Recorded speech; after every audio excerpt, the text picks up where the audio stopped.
Hello guys මම අලුතෙන් ගෙයක් ගන්න හදන්නේ.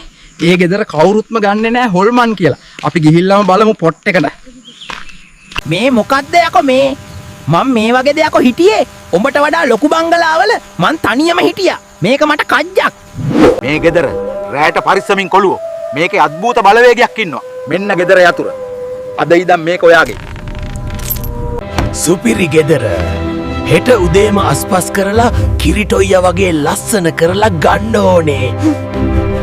හොදට නිදා ගන්න ඕනේ. හෙට උදේම වැඩ ගොඩාක් තියෙනවා කරන්න. මොකක්ද ඒ සද්දේ? මේ ගෙදර කවුරු හරි ඉන්නවද? කුස්සිය පැත්තෙන් තමයි සද්දය ආවේ. ගිහින් බලමු. වරෙන් මං උඹටත් එක්ක තේ හදන්නේ. උඹ එදා මන් එක්ක තේ බොන්න ආවේ නෑ. අද නම් තේ බීලා මිසක් යන්න බෑ උඹට. මහසෝන් අයියේ. ඔයා මොකද ඔච්චර වටවල තේවලට ආස? මං ඔයාට තව ටිකකින් පෙන්නන්නම් ඒ ඇයි කියලා. හැමදාම ජීවිතේ එන්න අපි පොඩ්ඩක් ඩාන්ස් කරමු. එන්නකො යන්න. දැන් මං පෙන්නන්නම් ඇයි මම වටවල තේවලට මං ආස කියලා. මෙන්න මේ පුටුවේ වාඩි වෙන්නකෝ. මං පෙන්නන්නම් වටවල තේවල පවර් එක.